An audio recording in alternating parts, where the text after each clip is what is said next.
Hola amigos de Ciudad Bienestar, bienvenidos a este tercer tema del curso virtual. El tema es la dependencia cultural o imperialismo cultural, como también se le dice, y el autor que vamos a exponer hoy es Armand Matelar. Empecemos por decir que Armand Matelar es belga, nace en 1936 y se desplaza a vivir a Chile en 1963, donde vive hasta 1973, y tiene que huir de Chile fruto de la dictadura del general Pinochet. En el contexto sociopolítico y económico latinoamericano de la década de los 60 se están dando unas situaciones muy particulares que son importantes conocer para poder entender luego la propuesta de Matelar. La primera situación que tenemos que plantear es que el capitalismo agenciado por los Estados Unidos está en un trabajo muy arduo de sembrar lo que se llamó la Revolución Verde en Latinoamérica, que no era otra cosa que mecanizar el campo e implementar toda la propuesta de la agricultura del monocultivo en latifundios utilizando los agroquímicos.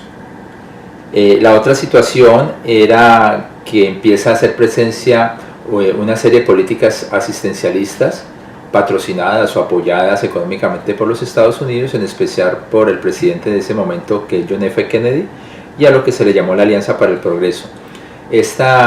Con este tipo de apoyos para el desarrollo en América Latina se hicieron muchas escuelas, barrios, que construyeron carreteras, pero el objetivo último era frenar cualquier frenar que creciera en los pueblos de América Latina la idea de replicar la revolución cubana, el triunfo que había tenido Fidel Castro y el grupo de revolucionarios cubanos a finales de los años 50. La tercera situación fue el fortalecimiento de la fuerza pública. La intención de esto era bloquear cualquier tipo de germen revolucionario. La idea era no permitir de ninguna manera que aparecieran grupos guerrilleros que trataran de copiar el modelo de la revolución cubana. Para eso entonces en 1967 se reorganiza en Panamá lo que se llama la Escuela de las Américas, y a la Escuela de las Américas fueron un grupo innumerable de militares y generales de toda América Latina, y justo muchos de ellos fueron los que dieron luego los golpes de Estado muy famosos, o los golpes de Estado claves en la transformación latinoamericana de los años 70, tanto en Chile, Argentina, Uruguay, Paraguay, Brasil. Así, en los años 70 la sociología crítica latinoamericana empieza a denunciar que los 60 fue una década perdida, porque a pesar del latifundio, a pesar de la Alianza para el Progreso, a pesar de que se controló los movimientos guerrilleros, de todas maneras se generó una gran cantidad de personas marginadas. Fueron cientos de miles de personas que se desplazaron del campo a las ciudades y tuvieron que habitar en las ciudades, en las periferias, en lugares donde carecían de servicios públicos, en lugares donde no había escuela, en lugares donde definitivamente la vida era muy difícil. Entonces no hubo el crecimiento económico prometido, y empieza la teoría crítica latinoamericana a preguntarse qué pasó en este momento. Aparece entonces una pregunta clave para resolver. La pregunta es: ¿por qué esas grandes masas de población que han sido desplazadas a las ciudades, que se les ha marginado de las posibilidades de vida digna, se resignan a soportar esta situación? Se resignan a que tanto ellos como adultos, como a las siguientes generaciones, se les niegue de la posibilidad de tener una vida digna, se les condena a un subdesarrollo eterno. ¿Por qué la gente permitió esto? ¿Por qué estos grupos permiten esto? Si el ejemplo de la revolución cubana estaba allí al lado, y si ya en ese momento habían grupos, digamos, guerrilleros agenciándolo de la revolución cubana, ¿por qué la gente no se juntó a estos grupos guerrilleros? Esa fue como una de las preguntas claves de la teoría crítica latinoamericana.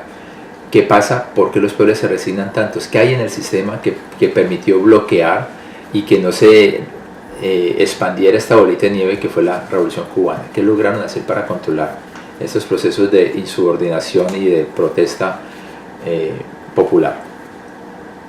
Bueno, allí es donde aparece la respuesta denominada, o la explicación denominada el imperialismo cultural o la dependencia cultural. y uno de cuyos promotores fue Armand Matelar.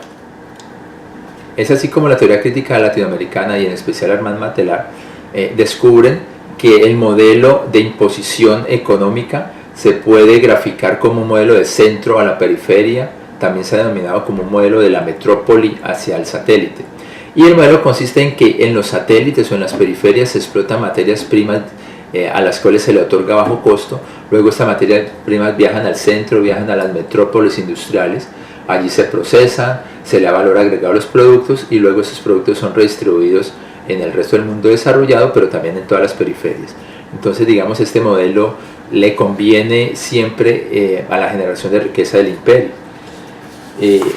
La otra situación es que en este esquema a las periferias se les bautiza como países del tercer mundo, o también se les bautiza de una manera más suave como países en vías de desarrollo. Un desarrollo que nunca va a llegar porque el desarrollo depende de que el centro, que la metrópoli, lo permita. Y en la metrópoli no va a permitir los desarrollos industriales, los desarrollos de pensamiento, los desarrollos de conocimiento para generar competencia. Ahora bien, este modelo de dominación económica no se puede lograr solamente por el ejercicio de la fuerza, o sea, el ejercicio de la fuerza de gobiernos que, respaldados por su ejército, imponen este tipo de situaciones de marginación social. Se necesita otro tipo de factor mucho más sutil, un factor un poco, pero quizás más poderoso, y es el factor cultural. Entonces empieza todo un proceso, se planifica un proceso de implementar una hegemonía cultural, es decir, eso que se llama el American Lifestyle, el estilo de vida americana, se siembre en las conciencias de toda Latinoamérica, no solo los sectores marginados, sino toda la población en general, como el estilo de vida deseable, como el estilo de vida ideal.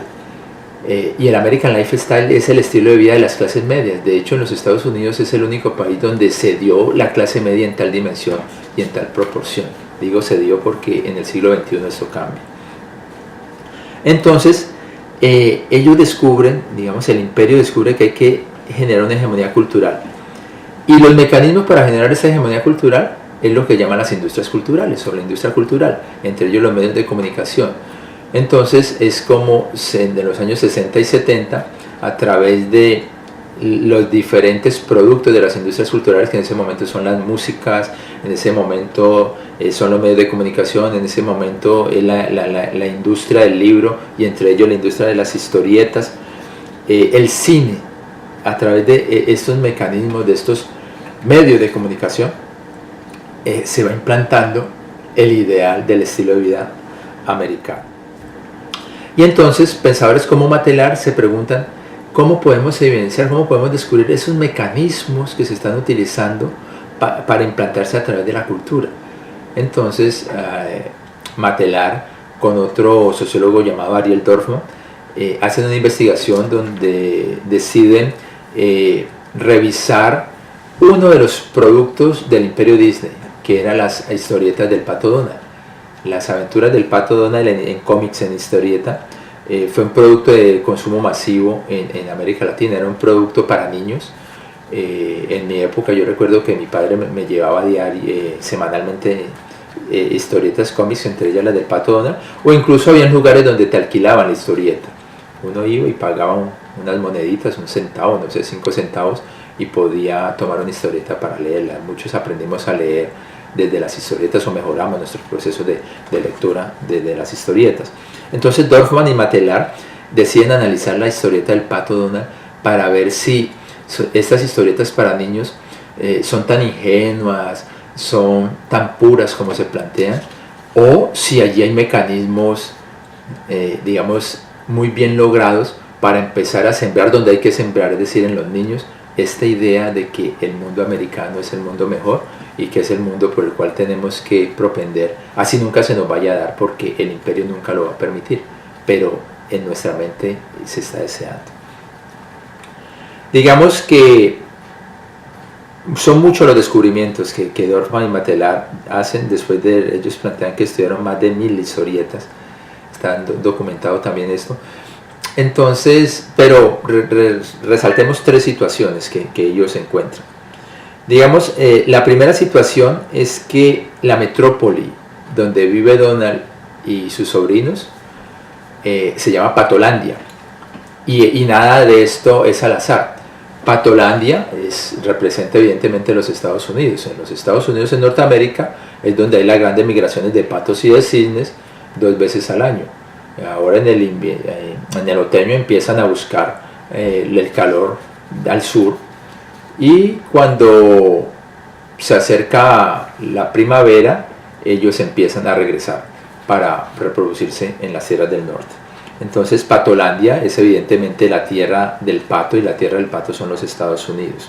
O sea, ya de antemano en la historieta se está diciendo dónde se deciden las cosas, dónde están los protagonistas de la historieta actuando. La periferia, en especial Latinoamérica, se recrea en la historieta, pero se recrea en algo que aún se mantiene aquí en los Estados Unidos, y es pensar que Latinoamérica es México. Para la gran mayoría de los habitantes de Estados Unidos, Latinoamérica es México. Ellos no piensan que haya diferencia entre la vida de un habitante de México y un habitante de Argentina. Para ellos todo está homogenizado y es lo mismo.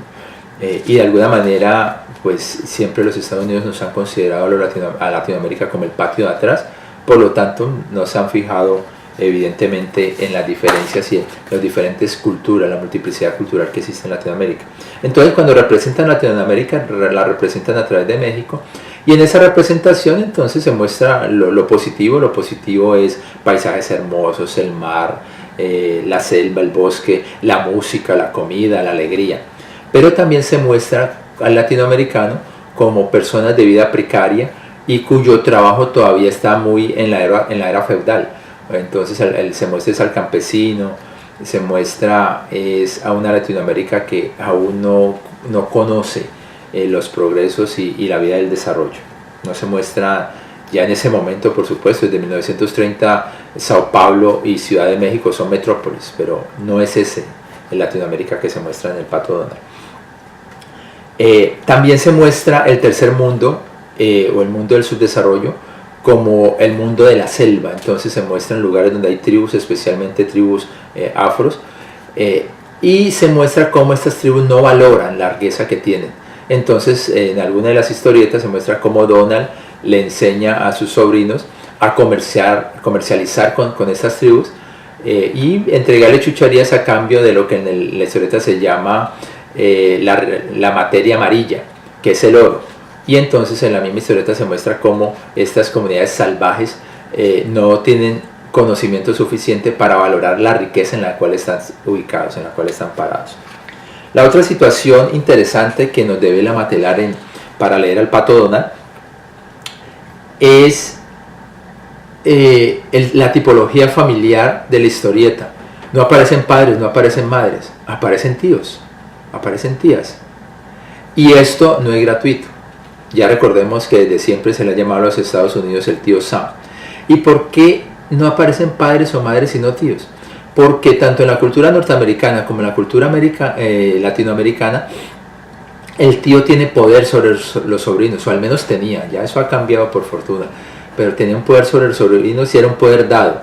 No era el poder del papá o la mamá, que en últimas pues lo engendraron y lo están creando. No, el tío llegaba eventualmente, hacía la visita, pero los sobrinos le tenían que obedecer, y lo que decía el tío había que cumplirse, había que aceptarse. Bueno, en la historieta del Pato Donald se da así.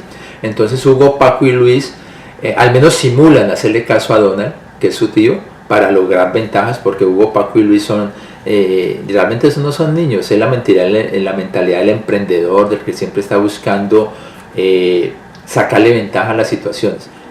Y por su parte, Donald es el haragán. Donald no quiere hacer mayor cosa, él vive bien, pero tiene un tío rico, tiene a Rico MacPato, el tío rico que todos en algún momento hemos deseado que nos resuelva los problemas, que nos resuelva las situaciones sin que eso nos cueste mayor cosa. Entonces, así la situación, no es gratuito que aparezca el tío Sam, el tío resolviéndole la situación, pero a su familia. No estamos diciendo que se está agenciando que el tío rico le va a resolver las situaciones al tercer mundo. No estamos diciendo es que tan bueno que se vive allá, tan buenos estos tíos apoyan, y Rico MacPato es un tío inteligente porque ha hecho dinero. Entonces En los Estados Unidos hay tíos inteligentes, hay personas inteligentes y por eso ellos tienen el progreso. Tenemos que ser como ellos. La tercera situación que nos debe la matelar, o una de las tantas, la tercera que he recogido, es que en Patolandia es un país donde no hay padres, no hay madres, pero hay mujeres. Y las mujeres cumplen roles de casa, roles del hogar, y algunas aparecen en roles de trabajo, pero son trabajos de base. No aparece ninguna mujer con un rol de dirección. Pero adicionalmente el sentido de las mujeres en la historia es ser enamoradas por los hombres. Entonces los hombres se pelean por ellas, los hombres compran artículos, compran para hacerle regalo a las mujeres y conquistarlas. Ahora bien, este amor nunca se consume porque en Patolandia no hay parejas, en Patolandia no hay familias, no hay hogares, en Patolandia no nacen niños. Entonces es una mujer que siempre va a ser una princesa, es una mujer que siempre va a ser enamorada, pero no aparece los vínculos familiares, los vínculos de hogar. Eso no interesa en Patolandia. ¿Por qué? Interesante pensarlo. Ok, entonces así tenemos cómo la comunicación masiva y la industria cultural generan sus mecanismos de implantación de otra cultura, de otra hegemonía cultural, a través de representaciones simbólicas. Estas representaciones simbólicas son más poderosas que cualquier bota militar, porque en los sectores populares se va sembrando, y allá en esas edades pequeñitas, en los niños se va sembrando la idea de que el estilo de vida americano es el estilo de vida deseable, es como se vive bueno. Entonces no importa que nuestra vida cotidiana no lo permita, que nuestra vida cotidiana esté llena de dificultades, que no se tenga vida digna. Lo importante es que en la mente es posible, así en la realidad no lo sea. Es una forma muy interesante de control social. De alguna manera, desde la hermenéutica se plantea que solo lo que se expresa existe, pero uno podría devolverse un poquito y decir, pero para expresarse primero tiene que existir en la mente. Y entonces aquí es donde actúa el imperio. Está haciendo que exista en la mente situaciones en la mente viables, aun cuando en la realidad nunca sean posibles. Como no han sido posibles, estamos hablando de los años 70, estamos en el 2016, han transcurrido 46 años y América Latina cada vez tiene más sectores vulnerables, más sectores marginados.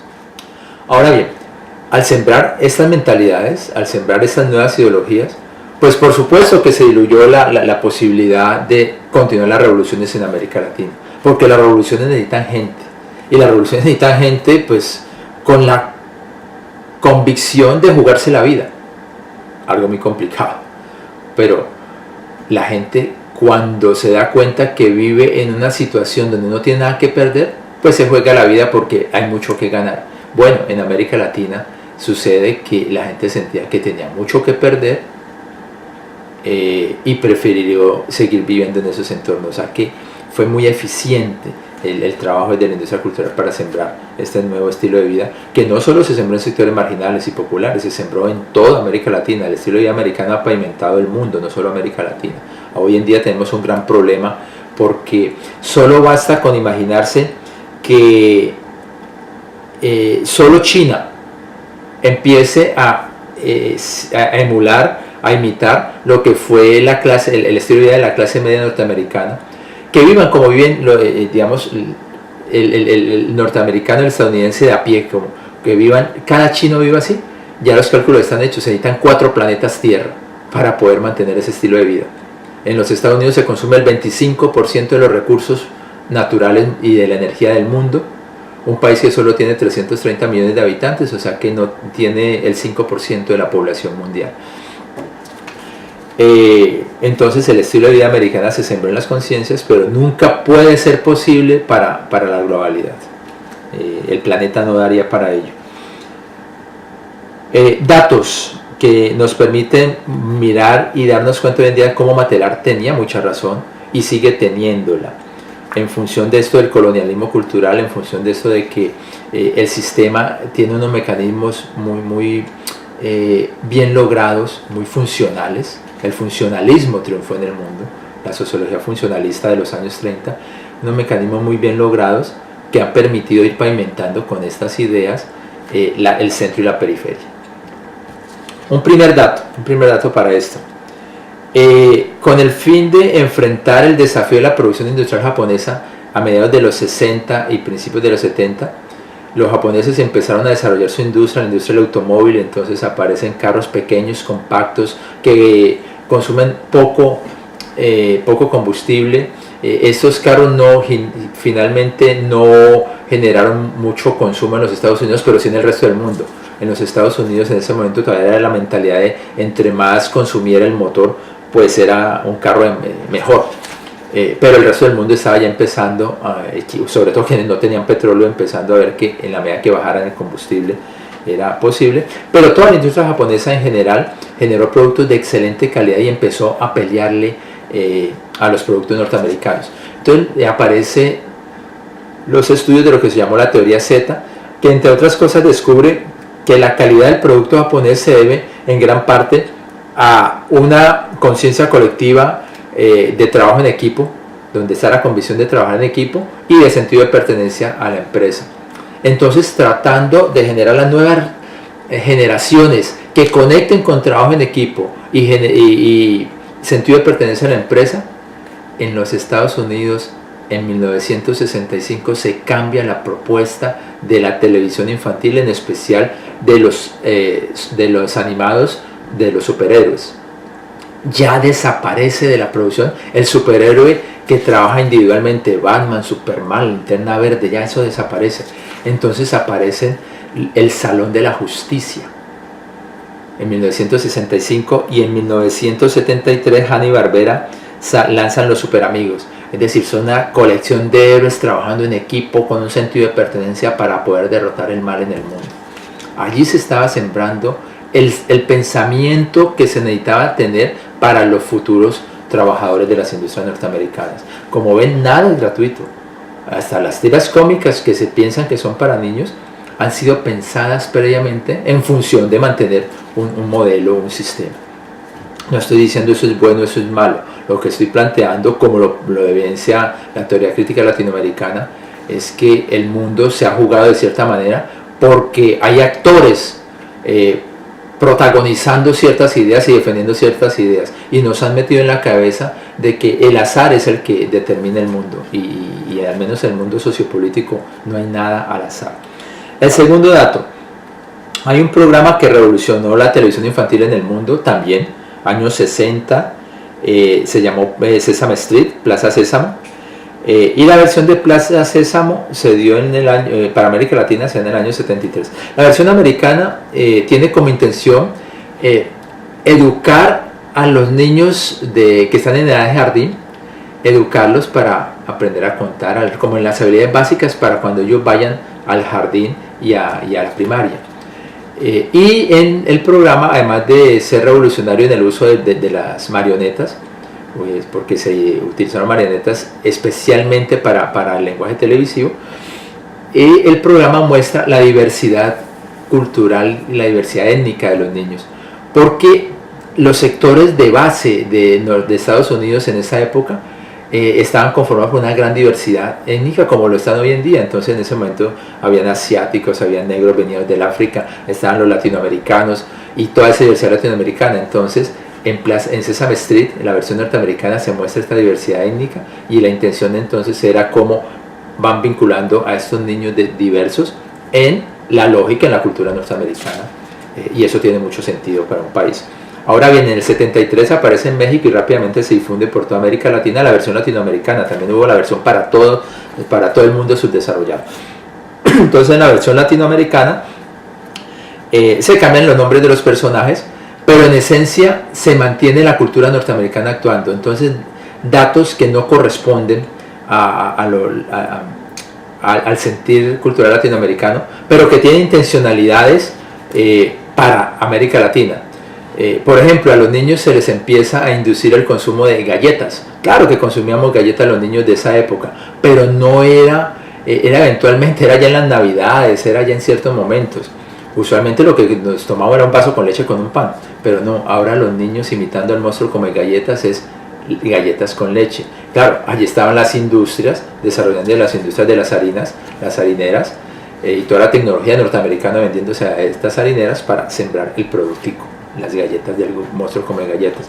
Otra situación que no corresponde a nuestra cultura: Beto y Enrique son un par de amigos que viven juntos, viven en la lógica de lo que aquí en los Estados Unidos se llama roommates, y es que alquilan una parte estudio, un lugar muy pequeño, y allí viven 2 o 3 amigos donde comparten el espacio para poder bajar costos. Bueno, eso no corresponde a nuestra lógica, y pensando un poco más quizás como adulto malintencionado, uno también nota cómo Beto y Enrique tenían un comportamiento muy amanerado.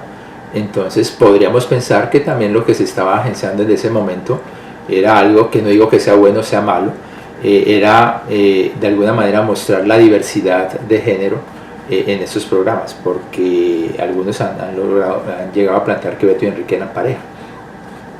Y la tercera situación interesante es que el barrio que se muestra en Plaza Sésamo, en el Plaza Sésamo para Latinoamérica, es un barrio multicultural y multiétnico, que no es lo usual en América Latina. O sea, en América Latina no es usual, al menos no en la mayoría de los países, donde quizás en Brasil, quizás en Perú se dio una cosa más multiétnica, pero el resto de países de América Latina, en el mismo barrio no hay asiáticos, no hay africanos y no hay latinoamericanos. Tenemos nuestra diversidad racial, si así queremos llamarla, aunque realmente todos somos mestizos, todos tenemos un grado de mestizaje más hacia un lado o hacia el otro. Entonces allí hay una diferencia clave. Y el tercer dato que no quiero dejar escapar es cómo otro de los mecanismos que utilizan los medios de comunicación para desvirtuar cualquier idea que quiera sembrar una semilla de cambio es ridiculizar a quien está planteando esta idea. Eso lo vemos cotidianamente en los medios de comunicación colombianos. Todo aquel que plantee algo en favor de los sectores populares, entonces de un estildado de castrochavista, de que apoya a la FARC, de que es guerrillero, de que es un dinosaurio marxista. Entonces, además, quien se atreve a plantear que aún en el siglo XXI se está dando la lucha de clases, entonces no, ese sí que es cierto que es un tipo que no merece el respeto de su opinión, porque se quedó allá, se quedó en el siglo XX y no se dio cuenta que se cayó el muro de Berlín, donde sacaron todos los marxismos. Pues bueno, el dato que les tengo es que justo, aquí tengo el dato exacto, en septiembre 30 de 2001, en la cadena de televisión CNBC, Warren Buffett es uno de los hombres más ricos del mundo, afirmó lo siguiente: ha habido guerra de clases durante los últimos 20 años y mi clase ha ganado. Creo que es contundente. El mundo del poder, los dueños del mundo, saben que la guerra de clases es evidente, pero el mecanismo para evitar cualquier germen de transformación ya no es la bota militar, es la cultura. Y una de las formas es desvirtuar, ridiculizar cualquier idea.